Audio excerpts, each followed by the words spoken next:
I think it's really fun as well to recognize and acknowledge the connection between the kind of work you just described and storytelling and creativity. The thing that connects all of those is our imagination. That is the sense that we're born with that is meant to connect us to our soul. And when we recognize things that are happening, you know it works because it feels right and it feels natural. And it's the same way with our imagination and our creativity. And that's again where the Hermetic principle of as above, so below comes in. I would encourage listeners to begin a practice of allowing your imagination to flow. The more we can rely on and be comfortable with using our imagination, the closer we'll become to that wholeness.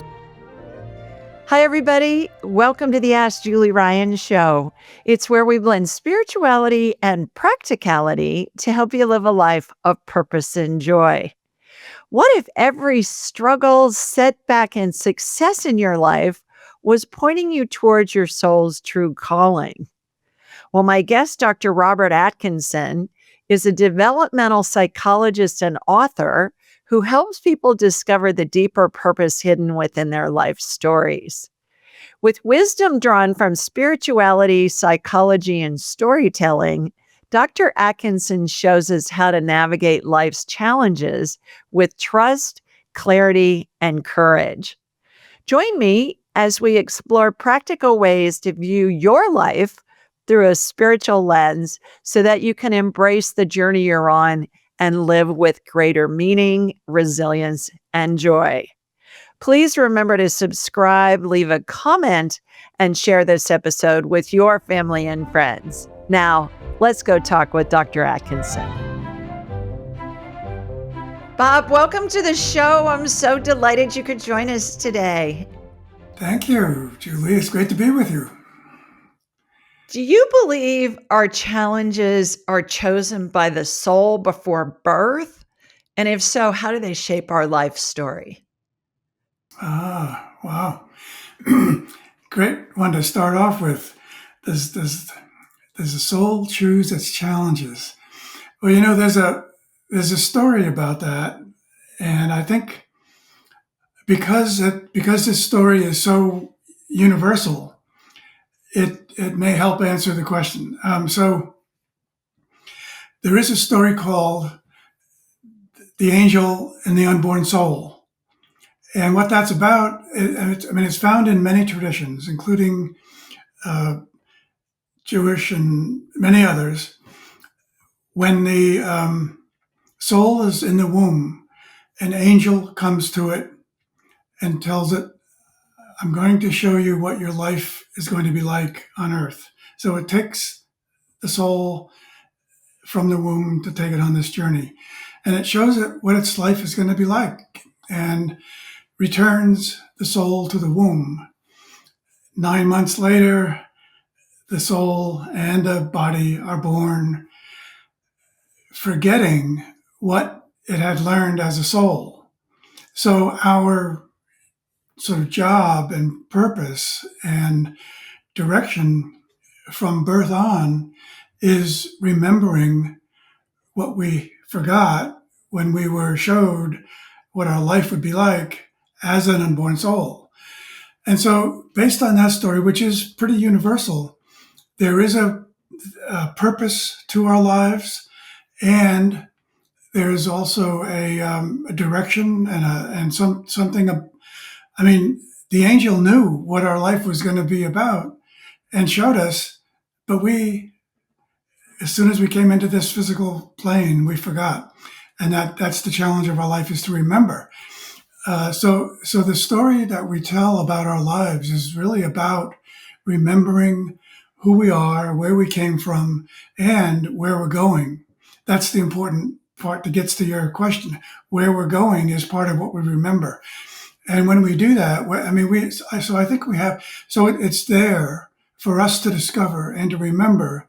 And when we do get a sense of what that might be, something clicks within us and we recognize that that is really familiar to me somehow from somewhere.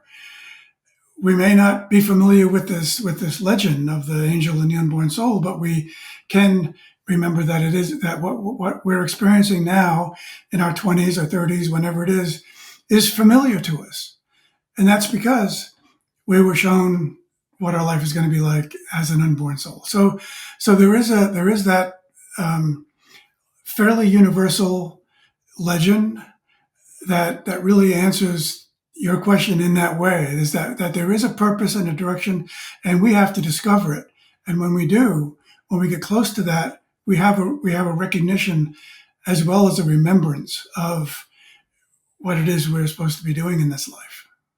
All right. So your answer just generated about 15 million questions about that in my head. So let me go through them. First of all, do you think that has something to do with déjà vu? That we remember seeing it and did we fabricate it? Did the angel fabricate it? Was it fabricated by God or the universe or source? And then we're shown it and the angels shown it? What do you think? So I think that's totally what déjà vu is about. There might be other forms of déjà vu as well, but that's clearly one form of it, which is remembering what we knew as a soul. And so then when we have that to start with, that indicates to me that there is a greater design to all of life. Not only that we were born with this human body, which has, thousands and thousands of cells and different organs that all miraculously somehow know innately how to work together to maintain the wellness of our being. It knows that innately, but there may be something beyond that as well that we know that from. My sense of that legend is that there is not only a greater purpose to everything, but a great designer of everything. And our challenge is to align with that great designer of everything, all things, including our own lives. So do they have like a script division in heaven where they got a bunch of writers going, okay, now Bob, we want you to incarnate and do this, this, and this. And Julie, we want you to do that, that, and that. And or is it a collaborative event where we're working with our guides, God, the universe, whatever, to come up with something that we want to experience and explore? I mean, who knows? We'll know when we go back to heaven, right? But what a thought-provoking question. Yeah, definitely. And I think it really is a collaborative effort. That's a big part of what we're here to discover, is the collaboration involved in living out our lives within ourselves and with all other forms of life around us, including the great designer of life. Was a really interesting one about script writers up in heaven. One way to look at that is that for anyone who's familiar with the principle of as above, so below, that might be one form of we have script writers here. We know there's plenty of those around right here. Maybe, if that principle applies throughout creation, I'm sure there are some divine script writers as well. I think so too. Absolutely. If you had to describe the soul's journey in 3 words, what would they be? Knowing, forgetting, remembering. Okay, so knowing, forgetting, remembering. And when we remember what it is that we designed and we feel like we've fulfilled it, then we're back on to heaven and back and dreaming up the next adventure is kind of how I think about it. My philosophy is happy, healthy, dead. When I'm done, I want to go back to heaven and then come up with my next adventure. Yeah. Yeah. It's so that when we get to the remembering part of that journey, then the real work begins of living what we know, what we have remembered, living it out for the rest of our lives, and staying on that path that has become clear to us, what our individual personal path is within the collective. And that's again of about the collaboration and the above is below. Once we do remember who we are, where we're going, then our responsibility becomes living that path, that journey that was set out for us. And there's a lot more to this too. I mean, this is part of what I go into in my latest book, The Way of Unity, to connect the origin of creation with what's happening right now in the world, which we can go into later. But it's all about how we understand the big picture of things. So I personally, in my book, takes a big picture, holistic view of all of that we're talking about now. And the thing about that holistic view is there's nothing that doesn't fit together with something else. Everything in creation is connected and interdependent and interrelated with everything else. I agree. And I'd like to do a deep dive into that here in a couple of minutes. Let's change directions for a second. Myths have been told for thousands of years. I love myths. What makes them still so relevant today, and how do they help our spiritual growth? Yeah, great question. And I'm glad you asked that right up front because there's such a misunderstanding of what myth is. First of all, myth is not what we think of it in the popular sense. Over the centuries, it has become something thought of as something that is not true, as a falsehood. But when we go back to the origin of myth and the way that it was used in the earliest of times, with the indigenous peoples everywhere who each had their own set of myths. Some were creation myths, some were myths about how to live this life. They were all true in a spiritual sense. So that's the first thing to remember about myth and the role of myth in our lives. They represent a true story, that they are a true story. And so we, first of all, need to turn around, reverse, turn inside out the popular definition and think of myth as something that is essentially, in its core and essence, is true. And so with that understanding, we can understand better at the same time why stories were so central to indigenous peoples everywhere. The stories told around the campfire or wherever it was were told for spiritual development reasons. They were told about whether it was other creatures or whatever the story might be about. Many of them were told as metaphors of one way of describing something else, but they were essentially about a truth that we needed to be aware of so that we could live into it in our lives. And that's why in indigenous cultures and traditional cultures, all the way up to pretty much the 19th century,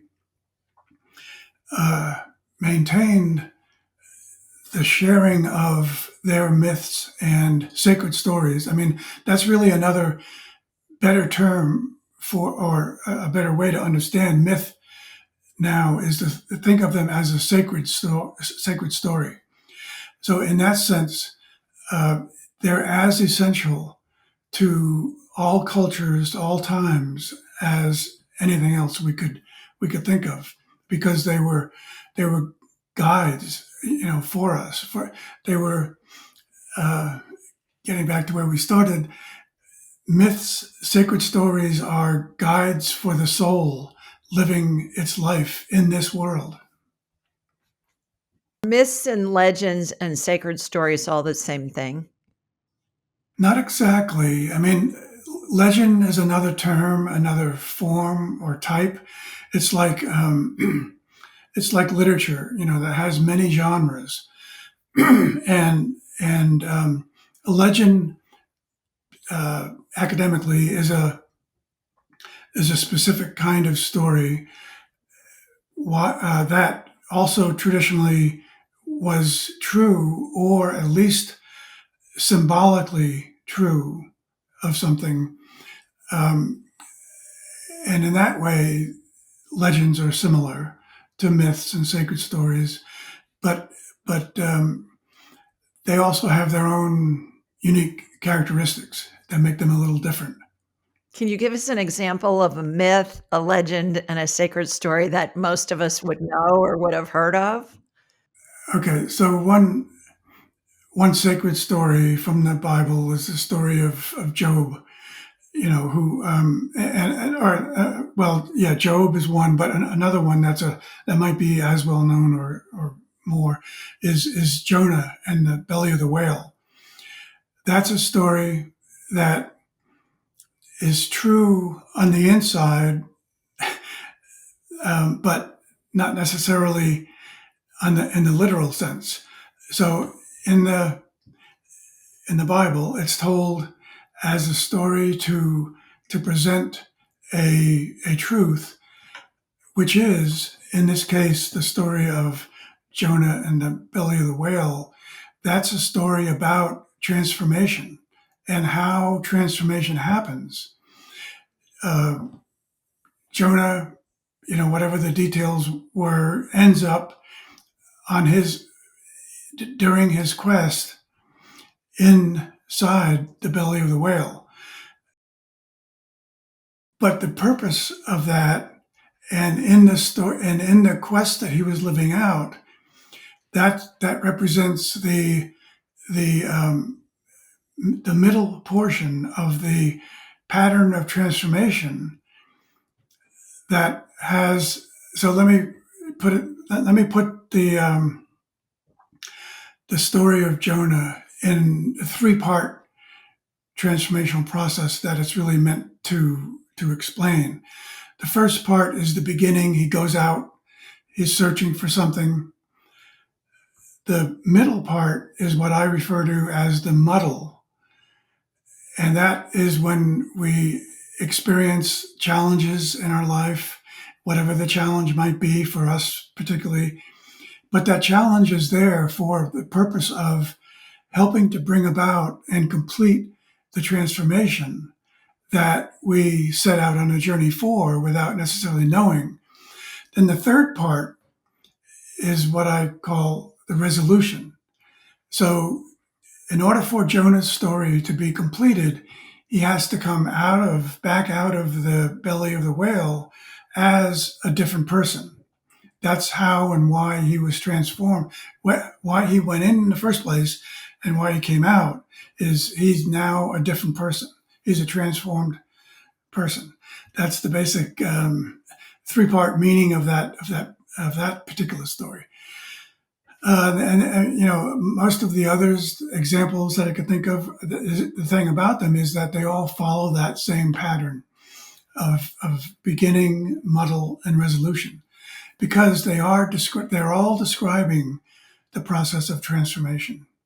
So is there a story that would be comparable that would be a myth, and also a story that would be comparable that would be considered to be a legend with that same basic storyline, that the parable of Jonah and the whale that you just described? Yeah, so one parallel for that pattern in myth would be Gilgamesh, or even Odysseus. You know, uh, Odysseus may be a little more well known. He went through a sea journey that took him through the roughest seas, the worst conditions, the worst circumstances possible on the sea, And it was the same thing, just different circumstances. The rough seas and everything that he experienced on his sea voyage were to bring about a transformation.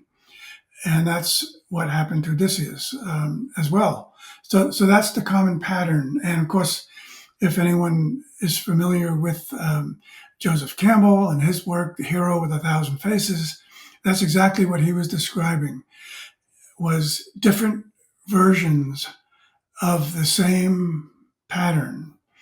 So he, his classic book, Hero of a Thousand Faces, that came out in 1949, contains dozens and dozens of examples like that.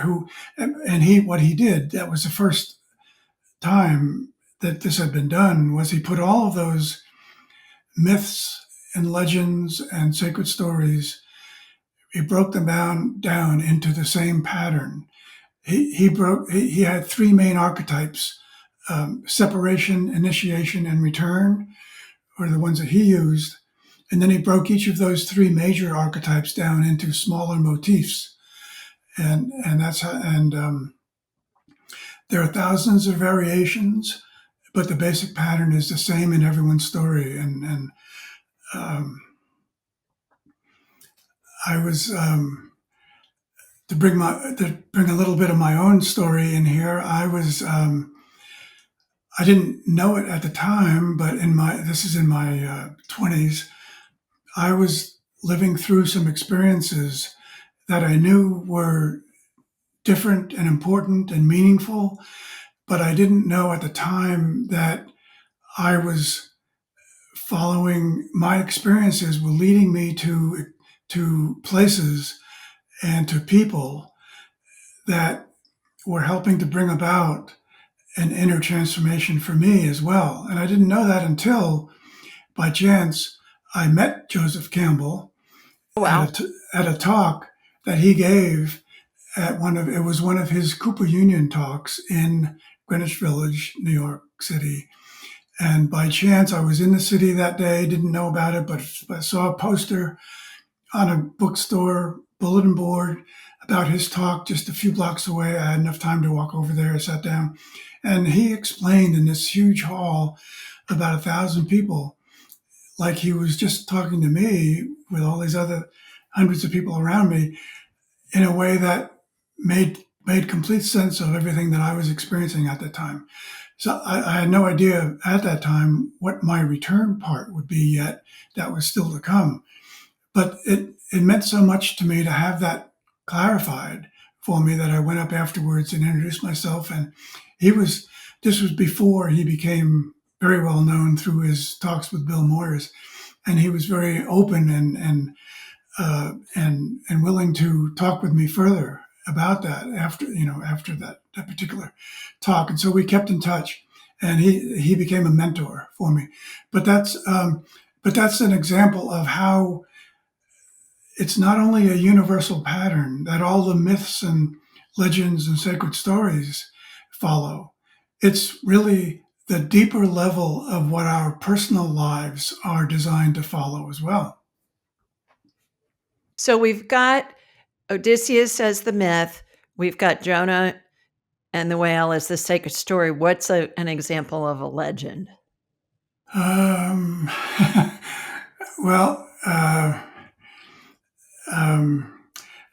one might be something like Paul Bunyan. Is anybody familiar with Paul Bunyan? Sure. Oh yeah. He was Yeah. he was a lumberjack. Yeah, and the part that's known about him is that he was this huge giant of a lumberjack and could accomplish anything that he wanted to. But the lesser known part of that legend is how Paul Bunyan became the undefeatable giant of a lumberjack that he is. He wasn't born that way. He didn't just appear the way he was that we know him. His life went through its own transformational journey for him to become who he was and to recognize what his real role and purpose in life was. So that's just one legend of many that follows that same pattern. When it comes to legends and myths and stories, is it because most of us were illiterate? Most people were illiterate until fairly recently in the evolution of humanity. And we taught through stories and we shared information through stories and all of that. Is it a nature or a nurture thing? Do we all come in kind of hardwired that stories resonate with us? Because we start telling stories to babies. I mean, my gosh, all the nursery rhymes that we sing to babies, those are all stories as well. And it helps them develop their neural pathways. I've read articles and studies on that, which I find fascinating. And every culture has their stories. I am fascinated with what you mentioned earlier, too, Bob, in that how it's kind of like so many people throughout the ages have gotten the same divine downloads on the story of Jonah and the whale in whatever description it is, and then they put their twist on it and they make it conform to how it can be understandable within their tribe or their community. So do you think it's nature or nurture or both? Because we certainly all resonate with stories, whether they be myths or whether it be a family story. Yeah, you're right. It's definitely both. It has to be both because pretty much everything is everything of importance is a both and rather than a either or.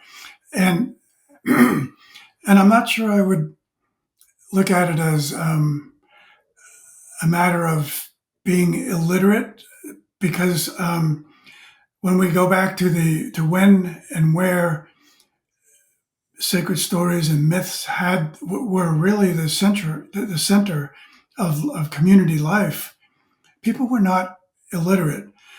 It's more a matter of technology. There just wasn't the means technologically for those really important stories to be written down yet. So they had to be passed on by word of mouth, and that's what mythology and folklore are all about: passing on traditions and wisdom by word of mouth. And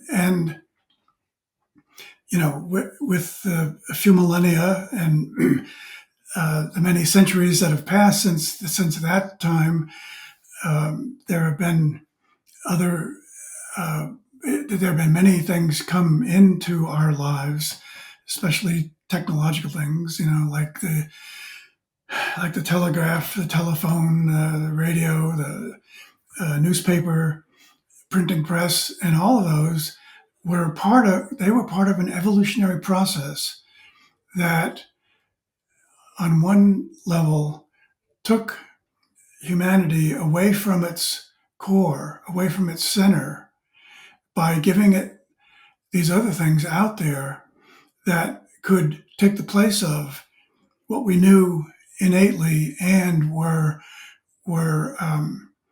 uh, supported by the community around us. That's why stories were so central around the campfire, and so it's not a matter of being illiterate. I think of it as people were born with, and this relates to that to the to the legend of the angel and the unborn soul as well. We were born with the knowledge within us, but it may have not been in our consciousness when when we became old enough to think about certain kinds of things. But that's what the community was for. The community was there to assist that process of making the forgotten remembered. And as we know, there's no way that newspapers, printing press, TV, movie theaters are going to be able to do that in the same way that we can do it with each other in our homes or in our neighborhoods or communities. And so it's even more important today for young people, especially, to have the opportunity to leave the comfortableness of their home, to go out into the unknown, to explore, to search for what they will find as being true for themselves, while at the same time discovering what it was that they needed to remember that they knew as an unborn soul. So there's much more responsibility put upon each of us in our times, because as we know, so many young people today are glued to their phones and couldn't really care less about what else is going on in the world a lot of the time. But that's what's essential to life and to remembering what we forgot, is getting out there in the world, getting into uncomfortable situations, getting into the unknown to explore what we're not familiar with. And that's what will help us, that's what will jog our memory and connect us to what was forgotten while we were being born into this world. I find too that spirit, God, the universe, whatever you want to call it, source, I call it God, is utilizing our imagination, to your point, to really help us expand ourselves spiritually. Imagination is a key component. And when you said you can't do it in movies, that's why when our imagination is kicked in when reading a book and then we watch the movie, most of the time, people that have read the book before they see the movie, they say, oh, the movie was good, but the book was better. Well, it's because you're using your own imagination to envision all of these different things. I'm also fascinated with the Arthurian legends, the Lady in the Lake, the Sword in the Stone, Camelot, all of that stuff. And I've read books and read articles about how, to your point earlier when we first started this conversation, Bob, that myths have a semblance of truth. And many of those myths in the Arthurian legends have been proven where the source was. Where did that myth begin? And what I've read is it didn't happen in England, it happened in Scotland, which is interesting. And so is Camelot a myth? Is it a legend? Is it a sacred story? I would guess it's a myth. Well, that could be a really interesting debate about that by many people. I actually would think of that particular one as all three at the same time. Oh, maybe. Okay. I mean, one of the things about that's really important about that particular myth, legend, sacred story is that it has so many inner levels to it, and one of the sort of easy ways out when we read a book or watch a movie or whatever it is, we may only read it or watch it on a surface level, but the real transformation happens on the deeper levels when we're able to get to the deeper level of the meaning of the story itself. And that's a great example, because the deeper you go into that particular story, the more fascinating it is, as you described. And to go back with where you started, it really is all about using our imagination in the way that was meant to be used. We have the sense of imagination for a very important reason. And the full use of our innate imagination and creativity is really what moves us closer to what I would call a unitive consciousness. There's a real key critical purpose to utilizing our own innate imagination, creativity. And so we could talk a lot more about uh, what a unitive consciousness is and how we get there. But stories are are key to that process. And the thing about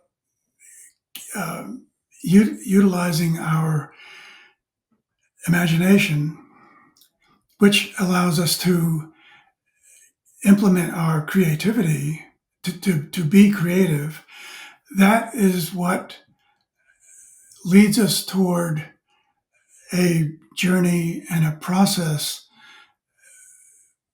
through which we will not only in that process be independently investigating truth. It's through that process of an unfettered search that we actually encounter the limited, divisive, and exclusive forms of consciousness, which we then, as we go deeper and deeper in, and further into that journey, we can recognize that we're not really comfortable with those divisive, exclusive forms of consciousness. So that leads us further on. And as we transcend and let go of those, we then can adopt a consciousness that brings about unity. So that's a really essential part of the process and what it leads to. It's all about an inner quest, which eliminates in the process eliminates the main sources of conflict in the world that we experience every day, and the more we go into that process, the more we're able to, on our own and through the right sources, we're able to distinguish truth from falsehood or right from wrong. And I mean, this really connects with what's going on today, of course, too, because it's the prevalence of disinformation that makes seeking a unitive consciousness one of the only ways that can save us from a make-believe realm of concoction or things being made up just for the sake of doing that. So we have an inherent urge to understand reality. That's the nature of who we are as human beings and as spiritual beings with a body. And through following our inherent urge to understand reality, we discover a fundamental obligation of our humanity, of our sacred nature, which is to seek and to fulfill this capacity and responsibility that is embedded within us. So it's really our pursuit of truth that leads us to understanding that truth is one. How'd you get into all of this? Were you reading myths, mythology, and Camelot as a child? What I mean, would you just wake up one day and you think, "Oh, I'm gonna go explore mythology and legends and stuff like that"? What has your life's trajectory been to get you to this place where you're one of the most well-known experts in this field? Well, that's a great question, and it's not there isn't a short answer or a really short period in my life when that happened. It was rather a kind of a long process. One of the things, I mean, but I can identify certain key spots along the way, and one was when I was about 9 years old. I think it was. My grandmother was living with us for part of the year, and I remember clearly observing my grandmother as a 9-year-old in her room, spending hours reading the Bible in the upper room, another that went with the Bible. And as a 9-year-old, I was just fascinated by her devotion. And I was curious about what it was that created her commitment to this daily practice of hers. So that was one thing, and around that time, and not too long after that, I had an experience. I was sitting on my bed one day, is around the same age, just gazing out the window from my sitting on my bed, and I got this voice came to me and said, "Someday you will know these mysteries." I have no idea where this came from, or anything else, but it was a voice that and a message that stayed with me on a deep level for a long, long time. I didn't do anything about it immediately, obviously, as a 9-year-old, but it did eventually. And high school was a whole different kind of experience. I think back on that almost as sleepwalking through high school. But when I did get to college, I was beginning to remember some of those kinds of things from my childhood and where I really wanted to go. And I soon recognized as a freshman in college that I needed to major in philosophy. I had no idea what I was going to do with it. That's another whole story. But I knew at that time, as a freshman in college, that I had to major in philosophy. And that's really what led me to a focused, not only academic, but personal pursuit of philosophy, mythology, comparative religion, and everything else that we've been talking about.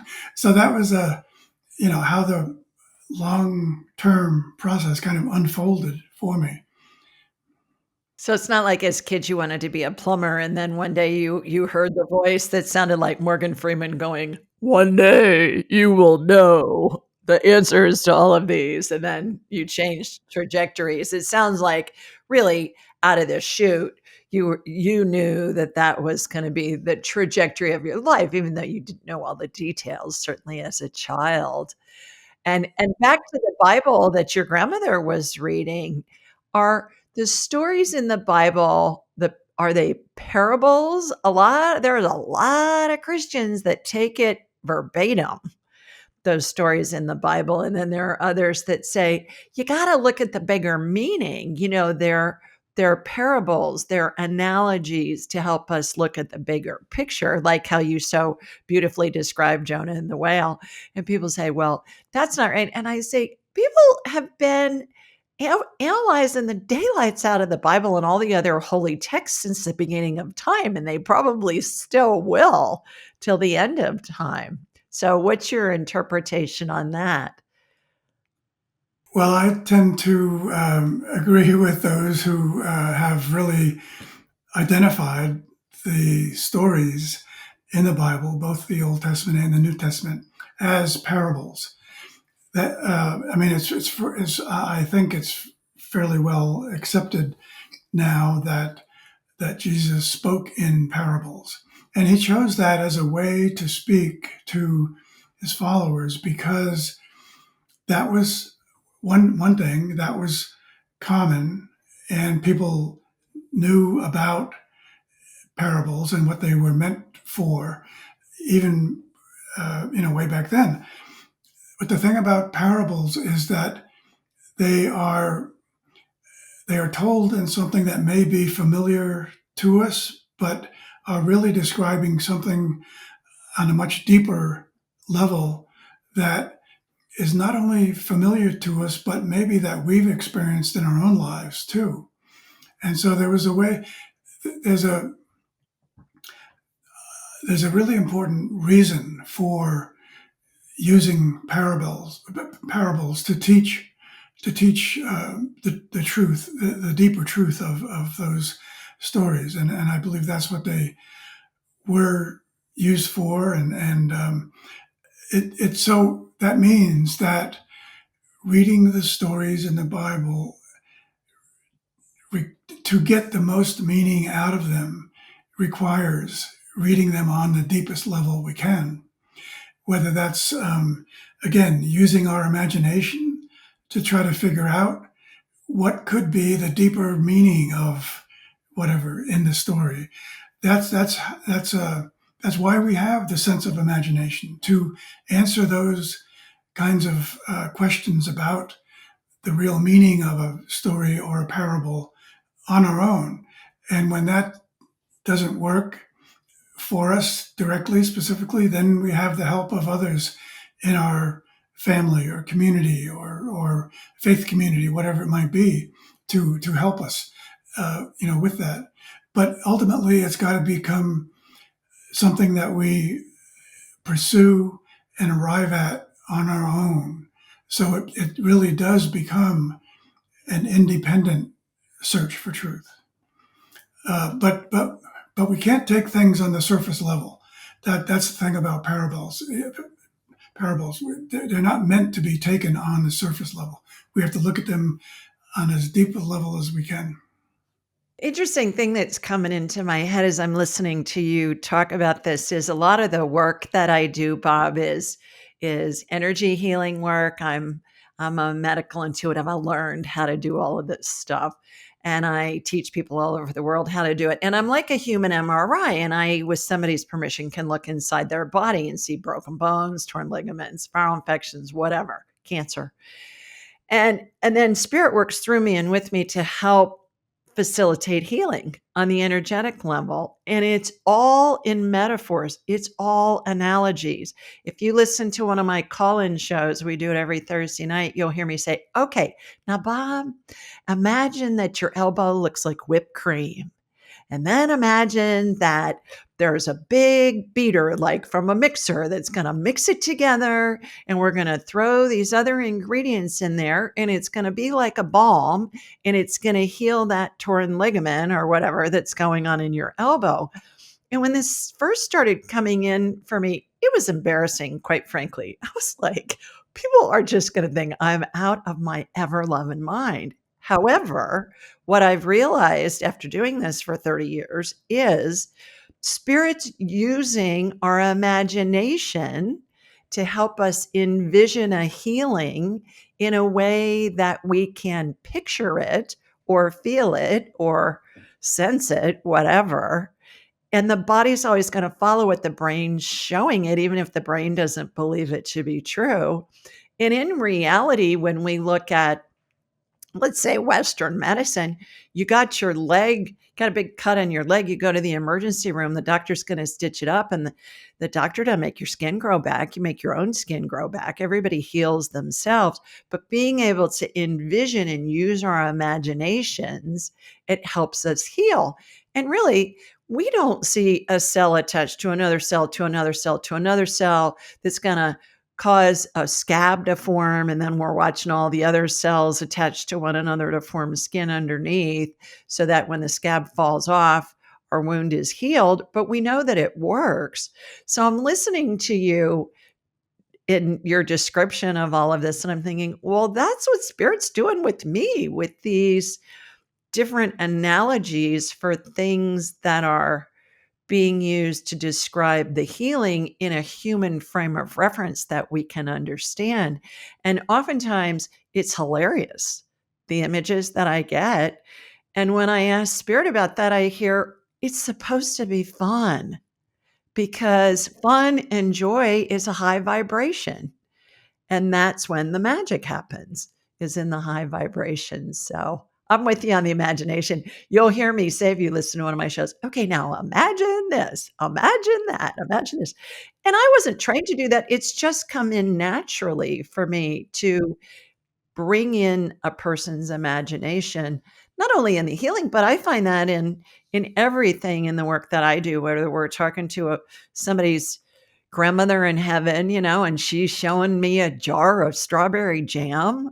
And I'm thinking, okay, what's that got to do with anything? And my client's going, oh, she made the best strawberry jam, and that's all she'd put on peanut butter and jelly sandwiches. And, there's always an image that involves our imagination. So I think you've really captured on something huge there that has a spiritual component to it that most people don't realize. Yeah, yeah, and of course your work with healing, energy healing, and that work is so important. And that's the work that you do is another really great example of how that works in the way that you described it. And I think it's really fun as well to recognize and acknowledge the connection between the kind of work you just described, which is healing work, in its purest, and storytelling and creativity. The thing that connects all of those is our imagination. So the other thing I just want to mention quickly about our imagination is that is the sense that we're born with that is meant to connect us to our soul. And when we recognize things that are happening, and as you described it, when something works, you know it works because it feels right and it feels natural. And it's the same way with our imagination and our creativity. When our imagination is connecting to our soul, we get a feeling of things being right, and we also at the same time get a sense of that wholeness, that greater unity of all things, because that's what if we were to imagine what the angel was showing the unborn soul when it took it from its mother's womb, it's something along the lines of preparing us for the being able to recognize how all things in this creation are connected. And that's again where the Hermetic principle of as above, so below comes in. That applies to everything. So I guess I would just encourage I would encourage listeners to begin, if they haven't already, begin a practice of allowing your imagination to flow freely, take you where it wants to take you, and watch and listen and see where it is leading you, because it's probably going to be taking you in a direction that will bring you toward what you need to remember from your soul journey with the angel. So that's how it's all connected, and it's all about degrees and levels, and the more we can rely on and be comfortable with using our imagination to its fullest, the closer we'll become to that wholeness, and the more connected we'll be to that greater wholeness emotion of the entire creation. Is that what you're talking about when you use the description, which I love, the eye of oneness? Is that what you're describing? Did you just give us a definition of that? Yeah. Thanks for making that connection. Yeah, that's what looking at things through the eye of oneness would be like. Exactly. You say every life's part of a greater divine story. I love that. How can somebody recognize this sacred arc in their own journey? Again, it has to do with, you mentioned déjà vu earlier. It has to do with that in a way, in a certain way. Whenever we get the sensation of déjà vu, that kind of thing is happening for a very important reason, and that big reason is that it's helping us to reconnect with a deeper, really, the eternal part of ourselves, which we may have lost contact with or connection with by being in the world too much, or something like that. It's about recognizing that that's really where our imagination is trying to lead us to. It's trying to reconnect us to our deepest uh, sense of self, with a capital S, and I think that's what happens when we allow our imagination to take us. It's kind of there, so that also relates to the very first motif or archetype in the mythic journey, which is call to adventure, or simply the call. And in my book from 2022, A New Story of Wholeness, I refer to that as the call to wholeness. But that's the beginning part of our journey of transformation that takes us to a deeper, much clearer sense of our own innate wholeness. And when we follow that call to wholeness and go through the middle part, which I call the path of purification, and then when we get to the third part, return to wholeness, that's when we realize that our responsibility is to live out our lives with taking on the responsibility that we've been given to give back what we've been given. It's a cyclical process, and while at the same time assisting others to begin or follow that transformational process in their own lives. Along those lines, how can people reframe painful experiences and understand that they really are part of their soul's growth? Is there a technique, or I don't know that there's an easy way, but is there something that you've discovered along your studies and your experiences that can help others?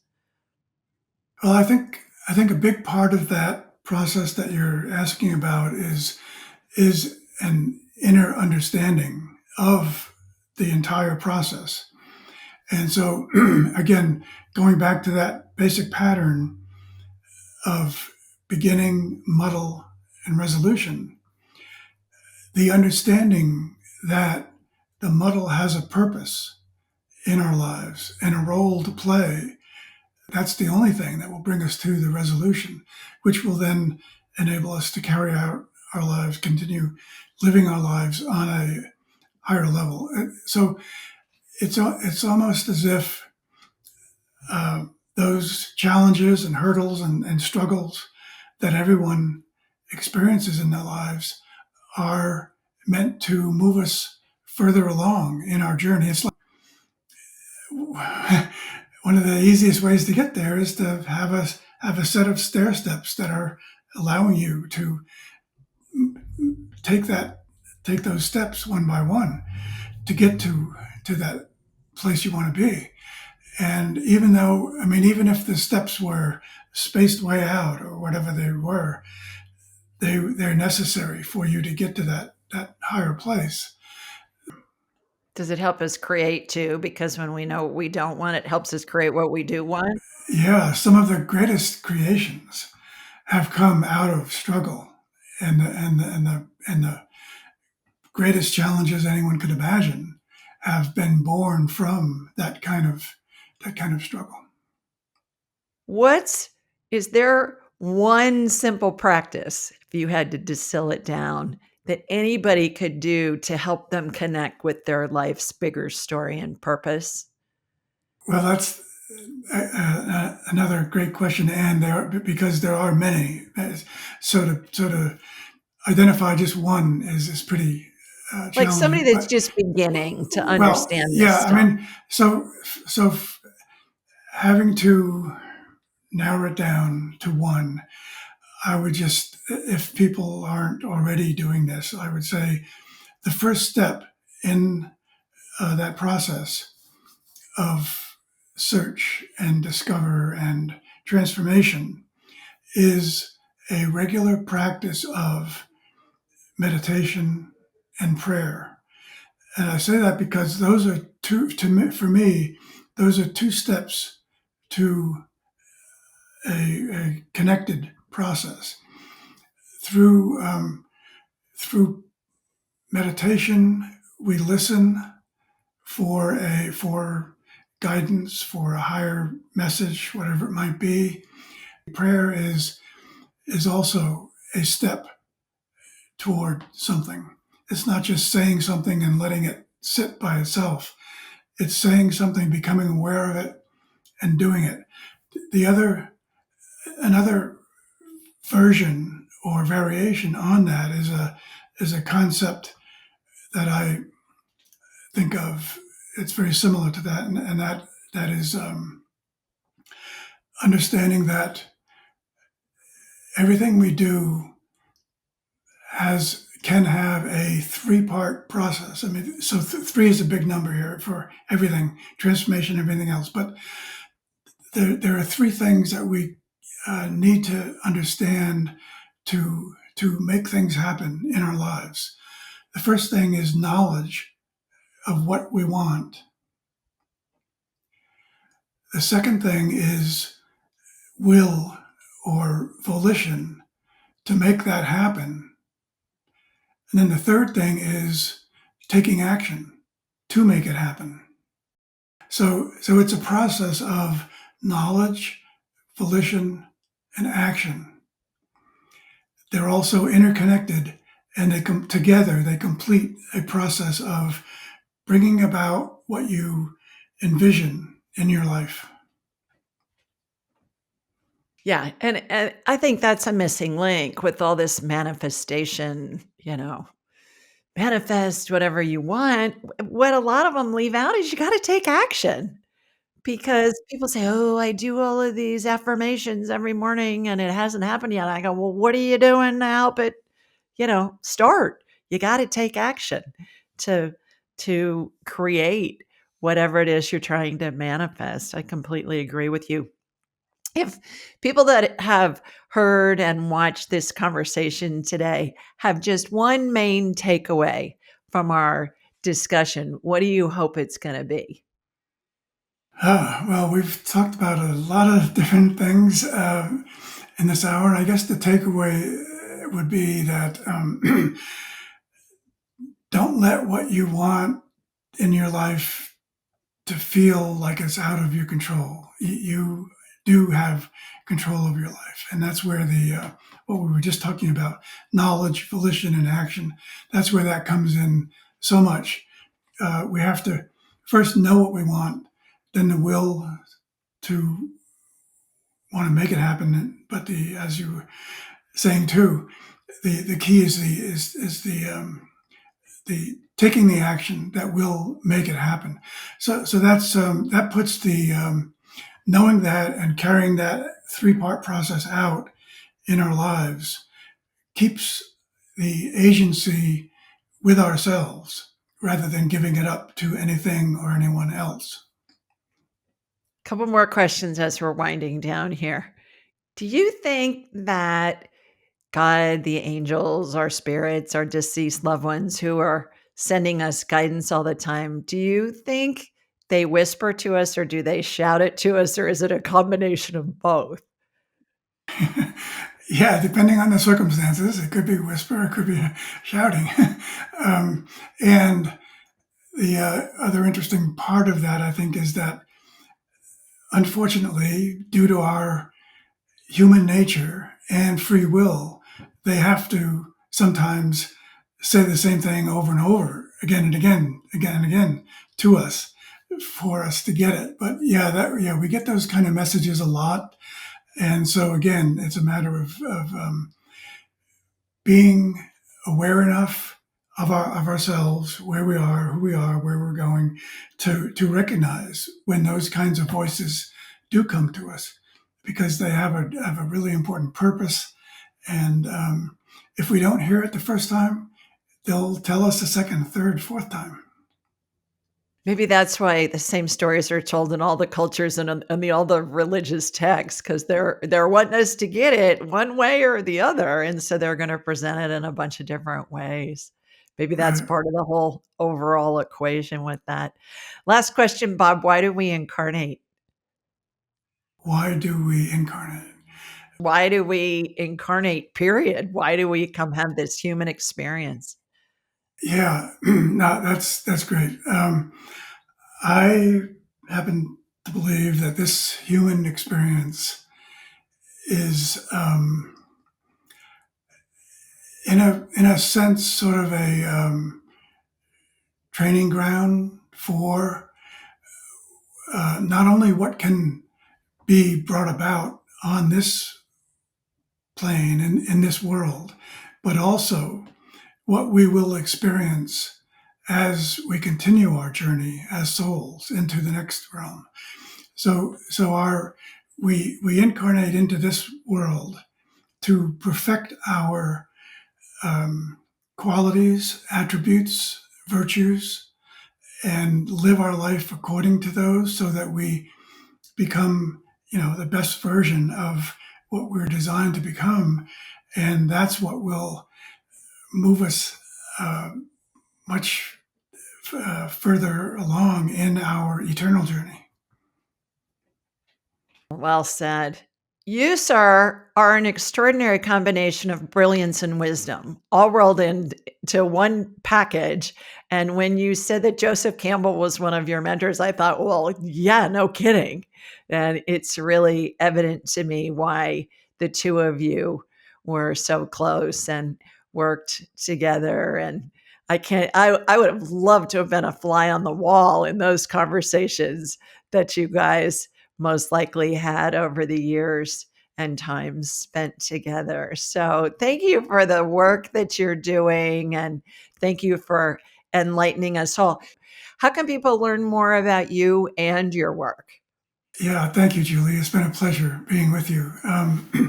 Well, my website is my name, robertatkinson.net, and my newest book is The Way of Unity, Essential Principles and Preconditions for Peace. So this is where, in the new book, is where I bring all of this thinking together in what I think of as being a very practical way, and for practical reason, which is to bring about, help to be part of the process of bringing about peace on earth, which has been so long promised by so many traditions.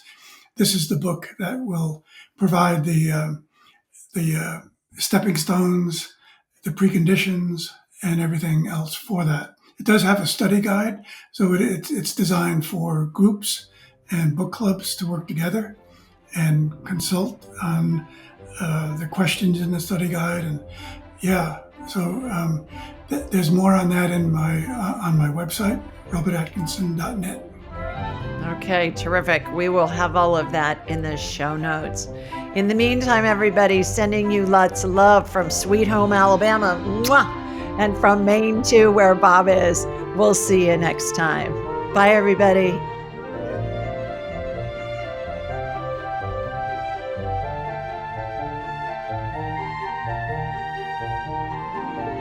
To enhance your spiritual journey, click on one of the videos below, and remember to subscribe, leave a comment, and share this episode with your family and friends.